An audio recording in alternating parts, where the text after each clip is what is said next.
तो देखिए क्रोमोसोम की संरचना में ये सबसे बाहरी आवरण पेरिकल हो गया, इसके अंदर जेली जैसा पदार्थ भरा होता है वो मैट्रिक्स हो गया, और इसके ये धागे की संरचना जो सर्पिल अवस्था में होते हैं इसको क्रोमैटिड्स या क्रोमेनिमा कहते हैं या क्रोमेनिमेटा भी कह सकते हैं। और इनमें जो है इस तरीके से उभार टाइप में बने होते हैं, इस तरीके से, ठीक है। इसे सीधी संरचना बना दी है लेकिन क्या होते हैं ये उभार टाइप में होते हैं, इस तरीके से, हैं जी जी, ठीक। तो इस तरीके से उभार होते हैं, इसे ये बनाया है बड़ी संरचना में, ठीक है। तो यहाँ पर जो संरचना होती है ये क्रोमोमियर्स कहलाते हैं, क्रोमोमियर्स कहते हैं इसको, ठीक है, क्रोमोमियर कहते हैं। ये क्या है, माला जैसी संरचना हो गई, उसको मणिकाकार कहते हैं, माला जैसी संरचना हो गई, ठीक है। इन छोटे छोटे उभारों को ही क्रोमोमियर्स कहा जाता है। इन स्थानों के बारे में ये धारणा मानी जाती है कि जहां पर ये मोटी मोटी संरचनाएं हो गई हैं, ये यहाँ पर न्यूक्लिक अम्ल का जमाव ज्यादा हो गया है।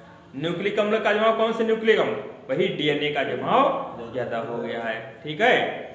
तो न्यूक्लिक अम्लों के संश्लेषण और जमाव के कारण ही ये माना जाता है यहाँ पर जो है ये उभार टाइप में बन गए हैं।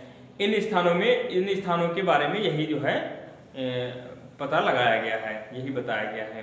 क्रोमोनिमा सूत्र के अधिक घने कुंडल बन जाने के कारण बन जाते हैं। ये सूत्र जहाँ पर ज्यादा संघनित हो जाते हैं वहां पर क्रोमोनिमा जो है वो बन जाता है। वास्तव में क्रोमोमियर्स की संख्या प्रत्येक क्रोमोनिमा में जो क्रोमोमियर्स की संख्या, ठीक है, क्रोमोमियर्स की संख्या जो है ये जो उभार टाइप में है इनकी एक गुणसूत्र में हजारों की संख्या में हो सकते हैं, हजारों सहस्त्रों की संख्या में ये क्रोमोमियर्स मतलब ये उभार जैसी संरचना हो सकती हैं, ठीक है। उसके बाद में चौथा इसमें है, देखिए पहला पेरिकल हो गया, दूसरा क्रोमैटिड्स हो गया, तीसरा क्रोमोमियर्स हो गया, चौथा क्या है, सेंट्रोमियर। सेंट्रोमियर कह लीजिए, बहुवचन इसका सेंट्रोमियर्स हो जाएगा। प्रत्येक क्रोमोसोम में एक दबा हुआ स्थान अभिरंजित न होने के कारण अलग दिखाई पड़ता है।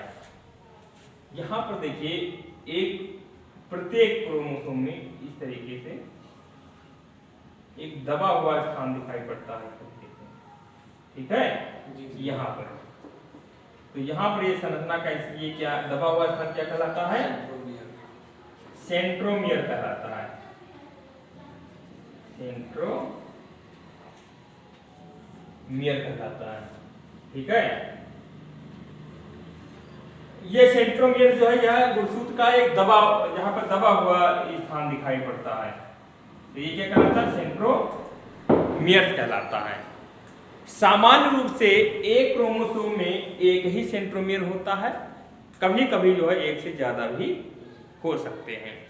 प्रत्येक क्रोमोसोम में एक दबा हुआ स्थान अभिरंजित न होने के कारण अलग दिखाई पड़ता है, इसको प्राइमरी कंस्ट्रक्शन भी कहते हैं, ठीक है। और जिसमें सेंट्रोमियर या काइनेटोकोर स्थित होता है, इसको सेंट्रोमियर भी कह सकते हैं या इसको काइनेटोकोर भी कहा जाता है।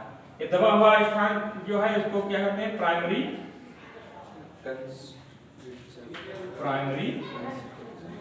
कंस्ट्रक्शन कहा जाता है,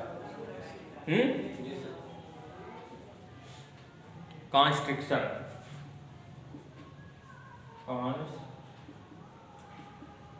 कहा जाता है, ठीक है। तो ये संरचना जो है इसमें पाई जाती है। अब देखिए इस सेंट्रोमियर के आधार पर ही गुणसूत्र भी कई आकार के हो सकते हैं, ठीक है।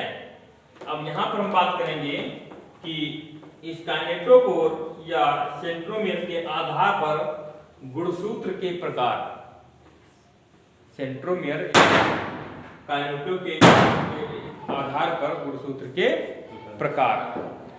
तो जैसे अगर गुणसूत्र में सेंट्रोमियर मध्य में है, ये गुणसूत्र हो गया, ये सेंट्रोमियर होगा, ये गुणसूत्र का इधर वाला हिस्सा हो गया, ठीक है। अगर बीच में है, समझ गए? अगर अब ये नहीं बनाएंगे, ठीक है? ये क्या है? सेंट्रोमियर है।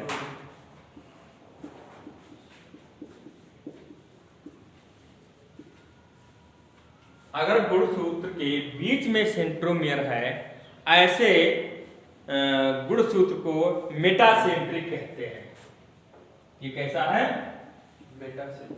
मेटासेंट्रिक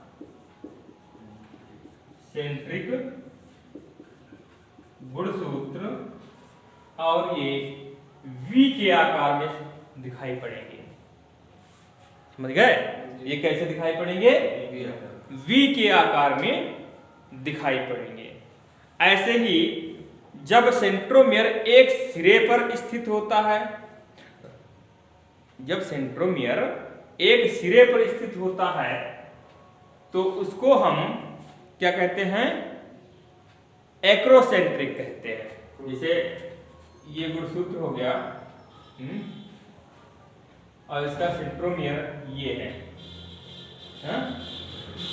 तो सिरे पर है, तो इसको क्या कहेंगे?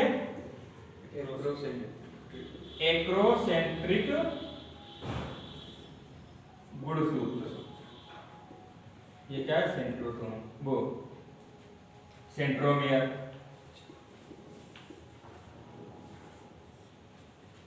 मतलब इस गुणसूत्र में देखिए सेंट्रोमियर कहाँ है?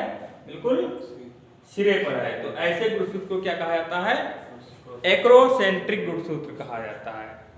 ऐसे ही तीसरा गुणसूत्र एक और सेंट्रोमियर के आधार पर होता है, सिरे से थोड़ा सा केंद्र की ओर हट करके, ठीक है? सिरे से थोड़ा सा केंद्र की ओर हट करके, जैसे ये गुणसूत्र है, और सिरे से ये सिरा हो गया, उसका थोड़ा सा, ये केंद्र हो गया, मान लीजिए बीच में है, थोड़ा सा अंदर की ओर इस तरीके दिखाई पड़ता है। तो ये गुणसूत्र कुछ इस प्रकार से होते हैं, मतलब जे के आकार में। जे ऐसे तो होता है, जे के आकार में। तो ऐसे गुणसूत्र जो होते हैं जिनका सेंट्रोमियर सिरे से थोड़ा सा केंद्र की ओर होता है, ऐसे गुणसूत्रों को टीलोसेंट्रिक गुणसूत्र कहा जाता है। ये सेंट्रोमियर हो जाएगा, और ये कैसा गुणसूत्र हो जाएगा? टीलोसेंट्रिक गुणसूत्र।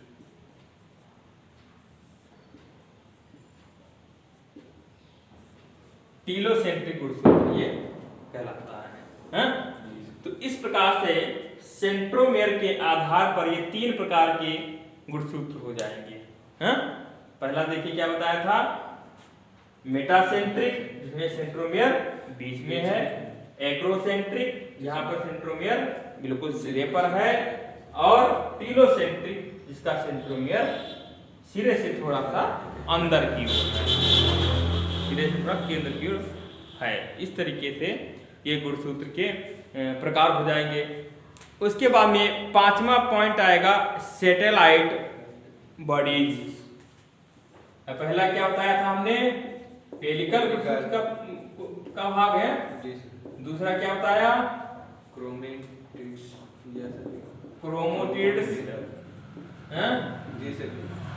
तीसरा क्या बताया? क्रोमोमियर्स।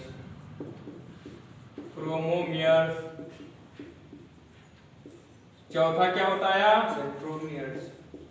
सेंट्रोमियर्स। और पांचवा क्या है? Satellite body. देखिए इस जैसे यही है गुणसूत्र, मान लीजिए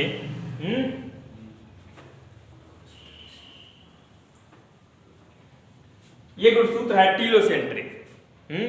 कुछ गुणसूत्रों में द्वितीय कॉन्स्ट्रिक्शन भी पाए जाते हैं। जैसे ये प्राथमिक कॉन्स्ट्रिक्शन हो गया ना, ये प्राथमिक कॉन्स्ट्रिक्शन हो गया।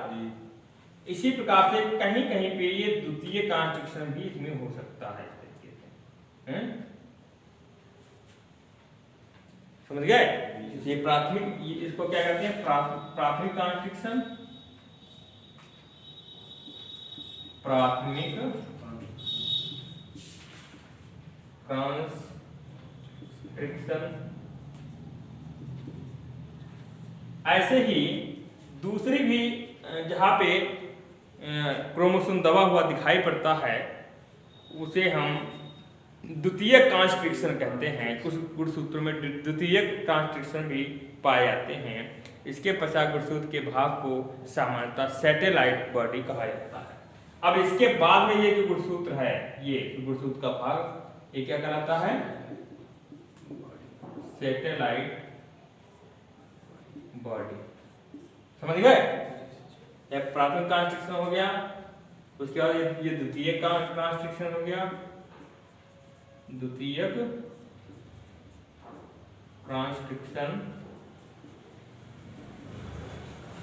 इसके बाद में जो गुणसूत्र पाया जाता है, गुणसूत्र का भाग, ये क्या कहलाता है?